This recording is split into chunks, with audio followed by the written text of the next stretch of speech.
He believed his position would shield him forever. But when Judge Boasberg began protecting political insiders, Pam Bondi turned everything upside down. Standing at the podium in Tallahassee, her hair pulled back tightly, her voice steady yet purposeful, she wasn't relying on a script, teleprompter, or notes, just a stack of sealed documents. Her gaze met every lens and journalist before her. This isn't politics, it's about trust, and Judge Boasberg has broken that trust. That sentence set off a chain reaction. It echoed through living rooms, courtrooms, and conference rooms. At first, no one knew how to react. A sitting judge facing criminal charges? It seemed like something straight out of a political thriller, not a Tuesday morning news story. But Bondi didn't waver. Her voice pierced through the stunned murmurs. No smile, no hesitation. Just 48 hours prior, whispers had begun circulating inside the Department of Justice. Quiet rumors about a sealed file, an internal audit, and a highly sensitive review involving Judge James Boasberg, a federal judge whose connections outweighed his rulings. Most Americans had never heard of him until now, but Bondi had been keeping an eye on him for months. The tipping point came from a decision made late on a Friday in a D.C. courtroom where Judge Boasberg issued a restraining order halting the deportation of 5 individuals with suspected ties to Trinidad, a gang so notorious it had even made hardened ICE agents uneasy. Bondi saw it as more than just a poor judgment call. She branded it as judicial sabotage. What stung more was how the ruling was delivered, vague and spoken with no written order to back it up. Homeland Security, operating under the assumption that the lack of a signed order cleared the way, moved ahead. Within hours, reporters camped outside ICE offices, and protesters gathered outside federal buildings. But behind the scenes, something had broken. Bondi had already been in touch with DHS leadership and White House counsel that same night. "He's protecting criminals," she allegedly said in a private call. "He's not interpreting the law, he's hiding behind it."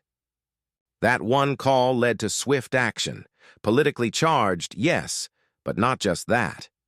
What the public didn't yet know was that Bondi's team had been quietly building a case for months. Interviews with former clerks, internal memos from a whistleblower in the D.C. circuit, and even encrypted message logs between Boasberg and former aides flagged in a covert investigation. Bondi wasn't just upset. She was preparing for battle. In her press statement, she didn't reveal the full list of charges, but made it clear that obstruction of justice and misconduct in office were on the table. She also alluded to a pattern of rulings straying from legal standards in national security cases. Viewers watching that press conference weren't sure which shocked them more, what she said, or the fact that someone was finally saying it. Cable news anchors scrambled with breaking headlines, legal scholars rushed to interpret the potential ramifications, and in legal chat rooms across the country, young attorneys whispered the same question: is this really happening? Bondi had always been tough, but this was a different level. She wasn't just throwing rhetoric, she was targeting a sitting federal judge, aiming to dismantle his legacy piece by piece, case by case. As the days passed, her words were scrutinized across every network. Critics claimed it was political retaliation, while supporters called her brave for holding the judiciary accountable. The nation was divided, but one thing was clear. This wasn't a publicity stunt. Bondi was serious. She'd pulled the trigger, and the fallout was just beginning. But what led her to this point? Why Boasberg? Why now? Before the headlines, before the accusations, James E. Boasberg was seen as untouchable. A Georgetown graduate, a Yale Law alum, with a polished resume and a network that stretched from K Street to Capitol Hill. To most in the legal world, he was the one you didn't challenge, not out of fear, but because he knew how to play the game. On paper, he had it all. He began his career in Washington, D.C. years ago, starting as an associate judge in the D.C. Superior Court. Later, President Obama appointed him to the U.S. District Court for the District of Columbia. By 2020, he became the chief judge of the Foreign Intelligence Surveillance Court, giving him access to some of the country's most sensitive national security matters. But over time, his decisions began raising concerns. It wasn't a single moment, but a growing pattern. In Honolulu, when the FBI faced scrutiny over mistakes in its surveillance applications, Boasberg was the one tasked with reviewing the aftermath. His rulings were cautious. Some might call them measured, but others saw them as weak. A slap on the wrist here, a warning there, but no real consequences, no deterrent. Whispers started circulating that Boasberg had become too complacent, more inclined to protect institutions than to hold them accountable. Pam Bondi was one of those voices. She had been quietly observing as Boasberg's name repeatedly came up in cases with far-reaching implications, particularly those concerning immigration enforcement and the scope of executive power. To Bondi, he wasn't just making controversial decisions. He was molding the legal landscape from the bench. Then came the restraining order on the deportations. That ruling was different. It wasn't just legally ambiguous. It felt deliberate. Bondi wasn't the only one who thought so. DHS officials were taken by surprise. "We got no paperwork," said one internal email. "Are we really going to ground flights based on a hallway comment from a judge?" The eventual answer was no. Flights proceeded as planned. That's when Boasberg threatened contempt proceedings, accusing the administration of disregarding court orders. However, legal experts pointed out a significant issue. There was no enforceable written ruling. Behind closed doors, Bondi's team was livid. This wasn't mere oversight, it was obstruction. She greenlit a thorough examination of Boasberg's court history, not just his rulings, but his case management notes, clerk memos, inconsistencies in scheduling and personal communication patterns, all pointing to possible conflicts of interest. As they dug deeper, something unusual kept emerging. A suspiciously high number of undisclosed correspondences in cases involving encrypted technologies, specifically Signal.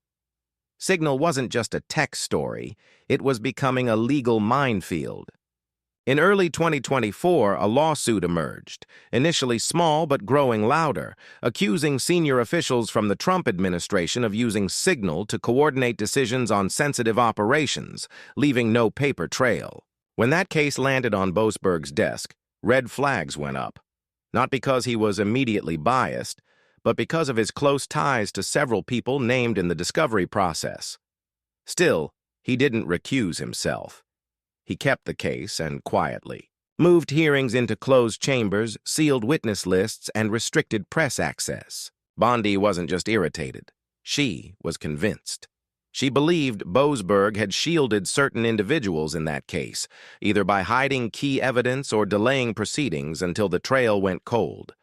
The DOJ began pulling call records, subpoenaing emails, and digging into timelines that didn't quite match up. Slowly, a pattern started to emerge. Delays in hearings, missing filings, unexplained changes to access logs. Bondi's theory? Boasberg was playing defense for people who didn't want those messages to ever come to light. By the time the deportation order was issued, Bondi had already made up her mind about where this was headed. It was only a matter of when she would make it public. But it wasn't just legal strategy driving her. Something had shifted behind the scenes, something personal. The room was small, dimly lit, with the scent of printer toner and stale coffee lingering in the air, a cup that had been left on the burner too long. Inside the DOJ headquarters, just off Constitution Avenue in D.C., Bondi sat with a group of senior advisors. Her arms were crossed, her jaw clenched. The white noise machine outside the door hummed, designed to ensure privacy, but the tension inside the room was palpable. "We can't ignore this," she said, looking directly at Deputy Counsel Arlen Stokes. "Not anymore." On the table before them sat a slim but weighty folder. Its contents didn't need to be thick to be dangerous, just the right pieces of information at the right time. Inside were excerpts from encrypted Signal, chats, recovered through a quiet third-party subpoena. Someone close to the case had cooperated, not leaking the information to the press, but sending it straight to Bondi's office. And there it was, a message from a federal staffer directly to Boasberg, sent 2 months before he took the Signal Gate case. The message was vague but telling.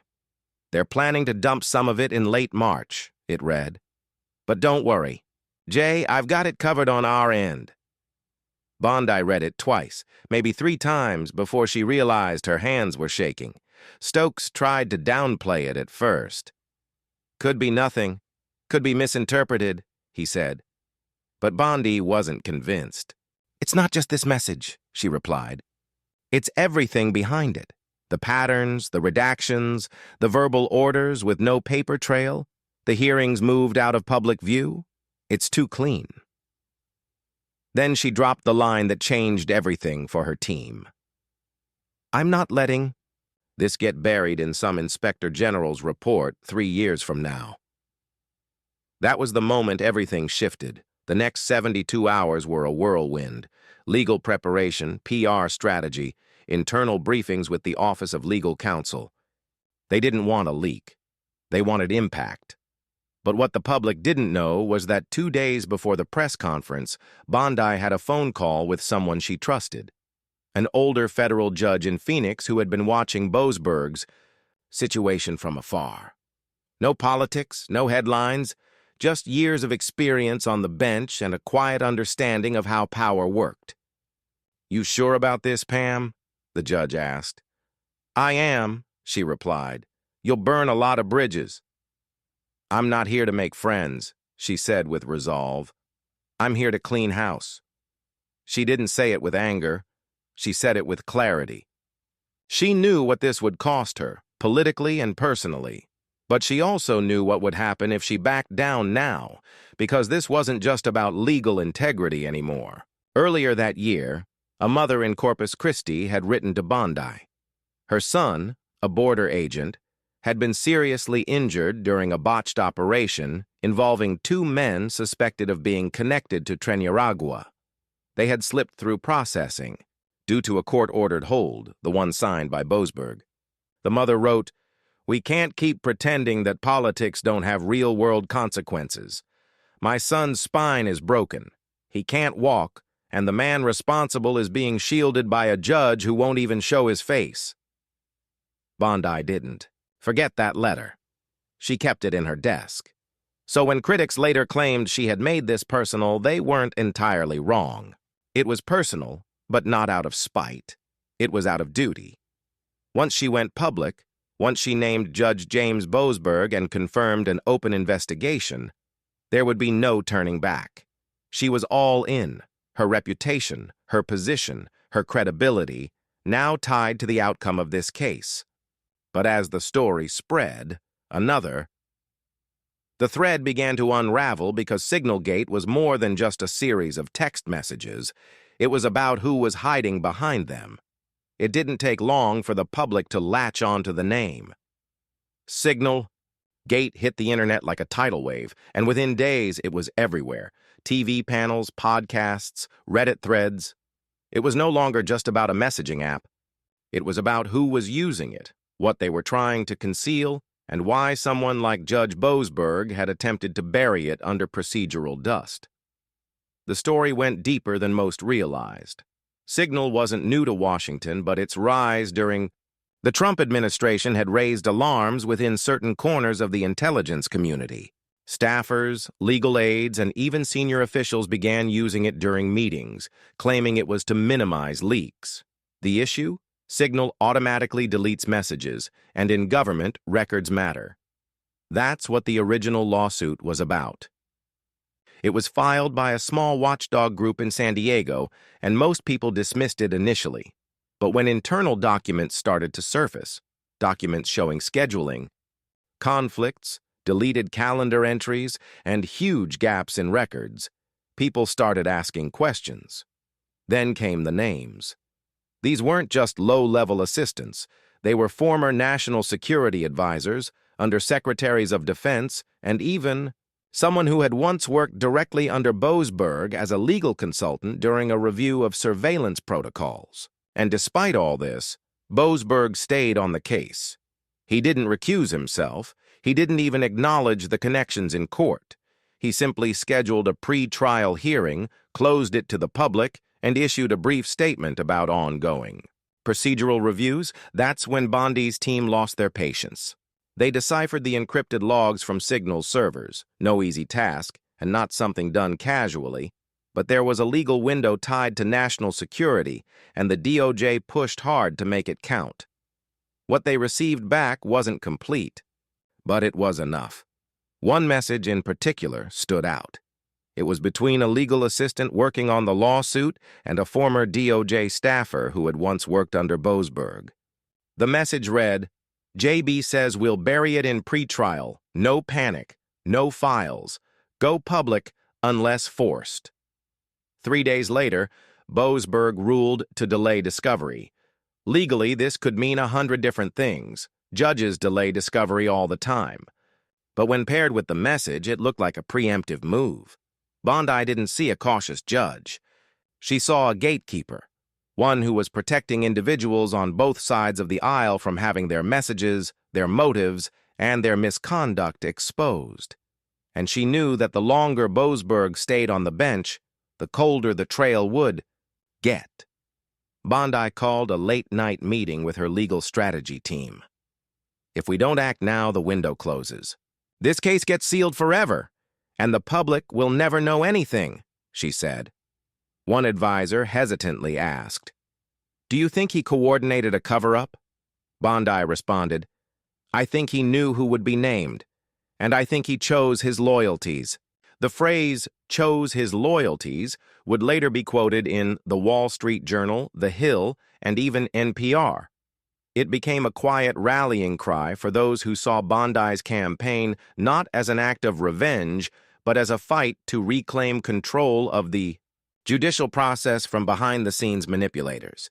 There was something deeply unsettling about how effortlessly this entire situation had been hidden, how a respected judge with decades of service had managed to delay, redirect, and obscure court actions tied to a scandal with national security implications. For every step Bondi took, there was pushback. One legal organization filed a complaint, calling her actions an attack on judicial independence. A former law professor from Yale gave an interview, claiming that Bondi was injecting politics into the judiciary. But the public was watching, and the question was simple. If Boasberg had nothing to hide, why wasn't he cooperating? Yet the answer to that question was no longer just about Boasberg. As Bondi dug deeper, more names began to surface. By the time she filed formal charges, the ground was already shaking in D.C. She stood in the same press room, this time flanked by 2 senior DOJ investigators. No cameras were allowed inside during the internal briefings, but reporters were, buzzing just outside, recording every word through the crack of the open door. Bondi's voice was again calm. No theatrics, no fire, just the facts. "We believe Judge James Boasberg has knowingly interfered with federal investigations, misused his authority to shield select individuals from scrutiny, and compromised the integrity of our justice system," she said. "The Department of Justice is pursuing formal charges." The list was precise: obstruction of justice, misuse of judicial authority, willful concealment of evidence, and failure to recuse in a matter involving known conflicts of interest. Within hours, legal circles across the country ignited. Law firms sent emergency alerts to their litigation teams. Judges met privately to discuss the fallout. Inside federal agencies, emails with Boasberg's name in them were quietly deleted or locked behind restricted access. But what made this different, what made it real, was what came next. Bondi's office released a small collection of internal messages, legally cleared for public review. None of them included classified information, but they were damning. There were suggestions that hearings had been moved to favor scheduling with particular legal teams. A text read, "Keep this one in my courtroom. too risky for another judge. A short email to a former colleague marked personal hinted at coordinating legal timelines around expected political changes. It wasn't smoking gun material on its own, but to the public it felt like corruption dressed in a robe. Meanwhile, Boasberg went silent. No press statement, no court appearance, no official denial. His clerk issued a brief response. Judge Boasberg has always served with honor and integrity and will respond through the appropriate legal channels. But that only made it worse. People wanted answers. They wanted him to face a microphone, to explain himself, or at least show some sign of accountability. Instead, his allies moved to defend him. Several political commentators on mainstream media began claiming it was a witch hunt, accusing Bondi of weaponizing her office and trying to send a message to other judges who ruled against conservative interests. For every critic Bondi had, though, she earned a louder wave of support. Ordinary Americans began speaking out. Veterans, small business owners, immigration officers, even former court clerks who had worked under Boasberg years ago. Some defended him, but more came forward with stories, some vague, others detailed, about quiet decisions that never made headlines but had affected real lives. A court translator from Loretto recalled seeing documents go missing from a deportation case that had been reassigned to Boasberg's court at the last minute. A paralegal in Ohio claimed her team had once been told to hold off on filing because a friendly judge wanted to take jurisdiction. These weren't bombshells, but whispers, and together they painted a picture. And Pam Bondi? She wasn't done. She gave one last interview before going completely off camera. The interviewer asked her if she feared the political consequences of charging a federal judge. Her response was simple. Let the consequences come. Rather lose my seat than lose my spine. That quote hit hard. It appeared on coffee mugs, bumper stickers, and digital ads within hours. Her critics tried to mock it, but the damage was already done. The line stuck. Inside the courthouse, preparations began for pre-trial hearings. The process would be slow, judges didn't go on trial often, and even fewer faced actual criminal charges. But it was happening, and people were watching. The lines were drawn. Either you were with Bondi, believing the justice system needed a long overdue reckoning, or you were with Boasberg, defending the judiciary from what some saw as a politically fueled takedown. But in the chaos of public opinion, a quieter storm was brewing. What came next wasn't about the courtroom, it was about trust. The trial hadn't even started, and yet the damage was already spreading. Inside a quiet courtroom in Alexandria, Virginia, Judge Boasberg finally appeared. He didn't walk in through the public doors. Marshals escorted him through the side hallway, away from the swarm of reporters outside. His suit was pressed, but his expression, drawn and blank, told a different story.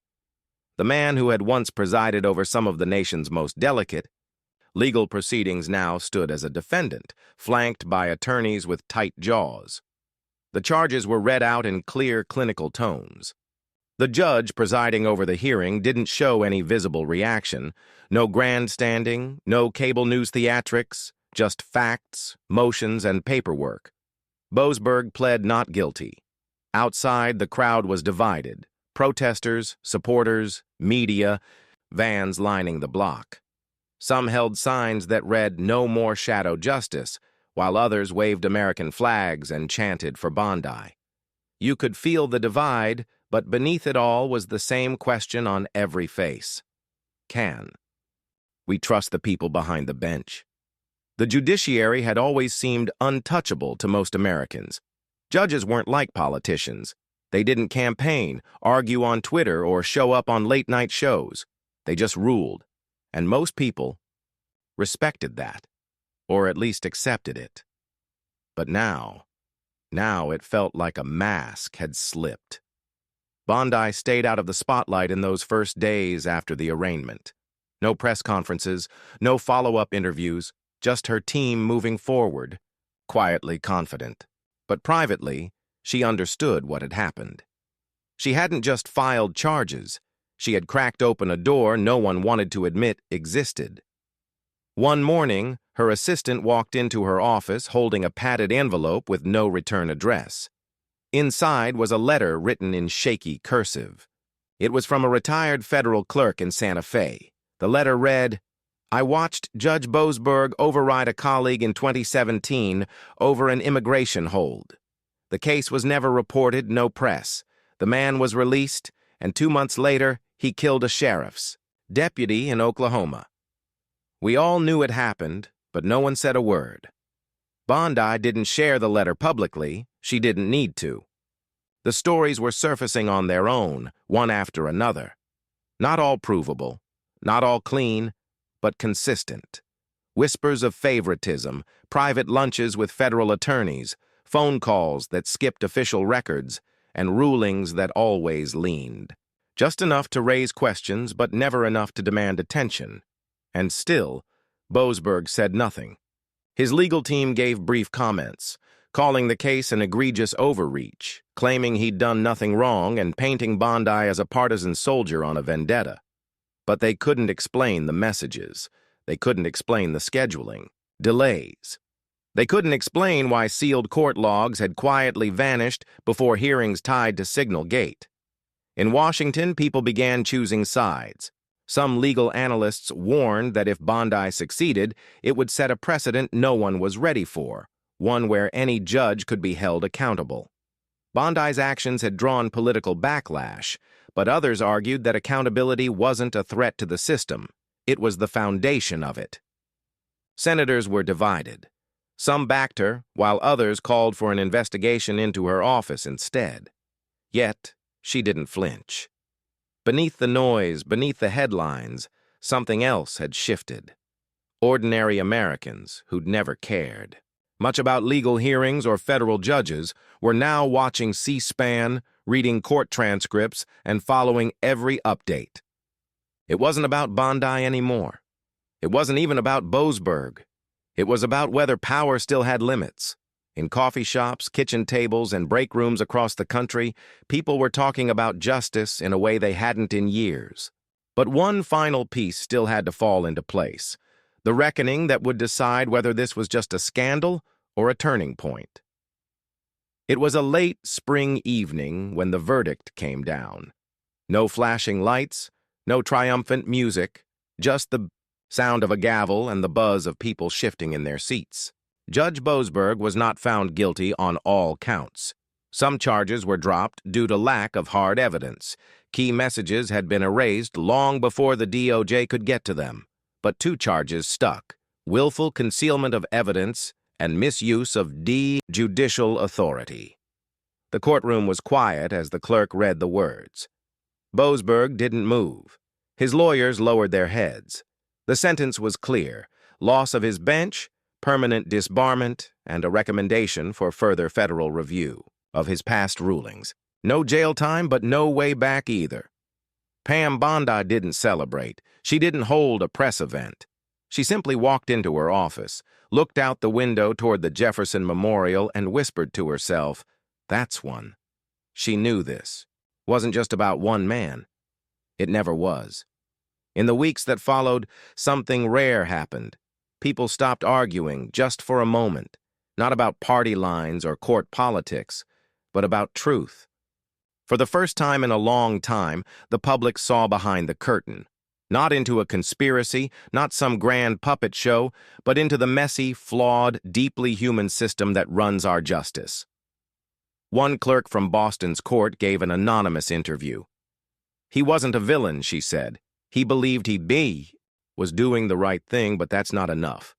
Not when you wear that robe. And that was the lesson Bondi wanted people to walk away with. Power, real power, isn't about what you say in front of cameras. It's about what you choose when no one's watching. Boasberg had chosen silence, secrecy, and protection. Bondi chose transparency, even if it meant putting herself on the line. She received letters from families who felt overlooked by the system.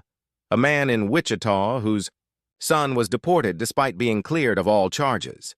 a woman in Bakersfield whose sister had been assaulted by someone released under a deferred hearing, one that had passed through Boasberg's courtroom without any public record. These weren't just sob stories, they were real consequences, real people. For Bondi, that was the whole point. In one of her few public appearances after the trial, she stood before a class of first-year law students at the University of Florida. No notes, just her voice. "Don't chase headlines," she told them. "Chase the truth, because if you don't, someone else will write your version of it for you." The room was silent. Some scribbled notes, others just stared, wide-eyed. While critics still called her reckless, others began to ask harder questions. How many other judges were making quiet choices in shadow corners of the law? How many rulings were less about justice and more about protecting the machinery?